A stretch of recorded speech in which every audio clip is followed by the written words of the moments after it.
Hello everyone, welcome back to my channel. आज की एक नई इंटरेस्टिंग हॉरर स्टोरी के साथ मैं आपको अपने चैनल पे वेलकम करता हूं और उम्मीद करता हूं मेरी पिछली तमाम वीडियोस की तरह आपको ये वीडियो भी बहुत पसंद आएगी।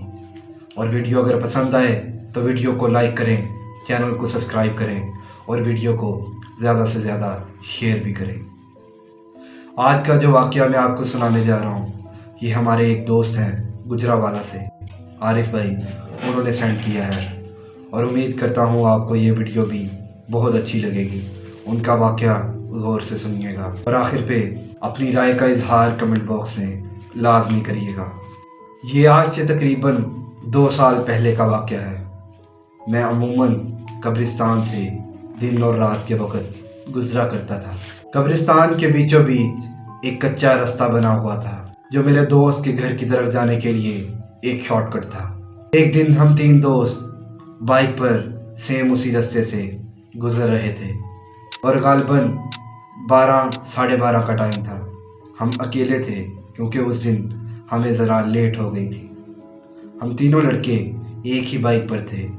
मैं बाइक चला रहा था, मेरे पीछे एक लड़का बैठा था और उसके पीछे तीसरा लड़का बैठा हुआ था कि लाइट का तो नामो निशान ही नहीं था। सड़क पर सिर्फ बाइक की लाइट ही पड़ रही थी और हम कब्रिस्तान के अंदर एंटर हुए। थोड़ा सा आगे जाने के बाद एक टर्न आता था। जैसे ही मैंने बाइक वहां से टर्न की तो तीसरे नंबर पर बैठे हुए मेरे दोस्त ने एक ज़ोरदार चीख मारी। उसका जिस्म कांपना शुरू हो गया। जो मेरे पीछे लड़का बैठा हुआ था उसने मुझे बताया कि पता नहीं अहमद को क्या हो गया है, उसका जिस्म भी कांप रहा है और अभी इसने इतनी ज़ोर से चीख मारी है। मैं भी डर गया था कि पता नहीं इसे क्या हुआ। डर के मारे उसकी हालत ऐसी हुई पड़ी थी कि उसकी तो आवाज़ भी नहीं निकल रही थी। मैं भी बार बार पूछ रहा था कि अहमद क्या हुआ है और हमारा दूसरा दोस्त वो भी बार बार पूछ रहा था कि अहमद बताओ क्या हुआ है, लेकिन वो बोल ही नहीं रहा था। डर के मारे उसकी हालत बिल्कुल ख़राब हुई हुई थी। मैंने बाइक की स्पीड तेज़ की और जल्दी जल्दी रोड पे आ गया। रोड पे आते ही उसके जिस्म में जान आई और उसने हमें बताया कि उस मोड़ पर उसने एक ज़ोरदार चीख सुनी थी। ऐसी आवाज़ थी जैसे कोई जानवर किसी इंसान को खा रहा हो। हमने उसे कहा कि चलो ठीक है, वापस उसी जगह पे चलते हैं। हमें तो आवाज़ नहीं आई, लेकिन वो कहने लगा नहीं नहीं, जल्दी करो, घर चलो, बस मुझे यहाँ नहीं रहना और किसी ऐसे चक्कर में नहीं पड़ना, तुम बस जल्दी करो और घर चलो। वो बताते हैं कि फिर हम लोग वापस घर की तरफ लौट आए और उस लड़के को तकरीबन 4-5 दिन तक बुखार रहा। मुझे हमेशा से ही शौक़ था कि मैं भी कब्रिस्तान जाऊं और मुझे अल्लाह ताला किसी कब्र पर होने वाले अजाब का मंजर दिखाए ताकि मैं भी सच्ची तौबा कर लूं और एक पक्का सच्चा मुसलमान और एक मोमिन बन जाऊं। लेकिन ऐसा कभी मेरे साथ नहीं हुआ। मैं बहुत बार कब्रिस्तान गया, दिन के वक्त भी और रात के वक्त भी, सिर्फ इसी नीयत से, लेकिन अल्लाह ताला ने मुझे ऐसा कभी कोई मंजर नहीं दिखाया। अल्लाह का बड़ा शुक्र है, क्योंकि अल्लाह ताला मेरी किसी और तरह से इस्लाह करना चाहते थे। मैं अल्लाह का बड़ा शुक्रगुजार हूँ, क्योंकि अल्लाह ताला के हर काम में कोई ना कोई आफियत होती है।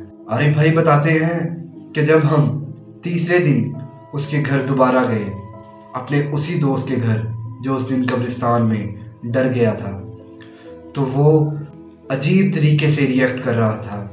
वो शक्लों को देख के डर रहा था, वो अपने जिस्म को काट रहा था, उसकी आंखें लाल हुई पड़ी थी। उसके घर वाले इतने परेशान थे, वो कहते कि पता नहीं इसे क्या हुआ है। जब से ये तुम लोगों के साथ उस दिन रात के वक्त घर वापस आया, उसके बाद से अजीब सी हरकतें करता है। रात को अकेला घर से बाहर निकल जाता है।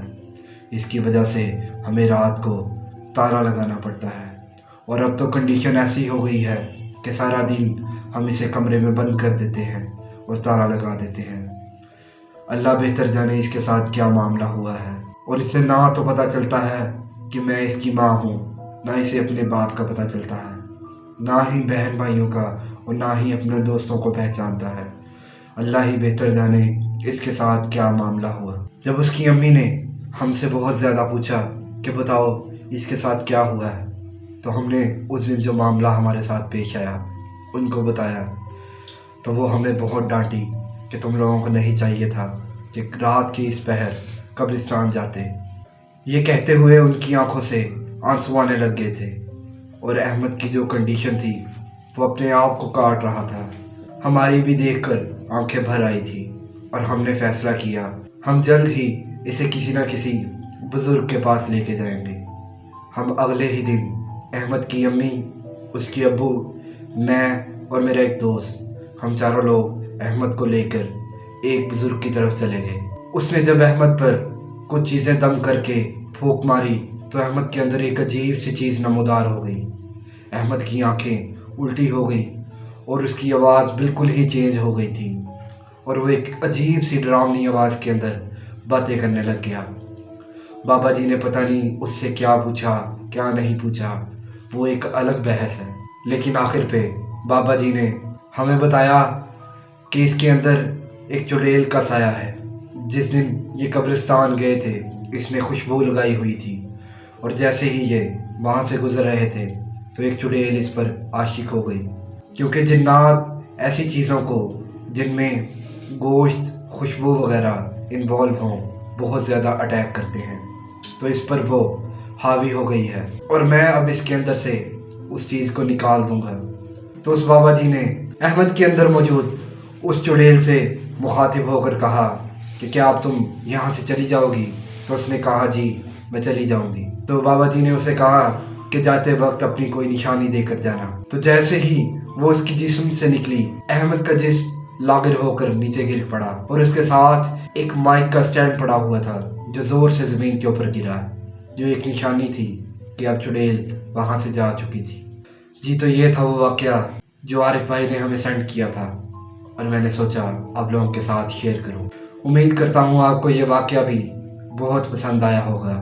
ویڈیو کو لائک کریں اور اس واقعے کو زیادہ سے زیادہ شیئر بھی کریں۔ اگلی ویڈیو تک اپنے اس میزبان کو اجازت دیں۔ اللہ حافظ۔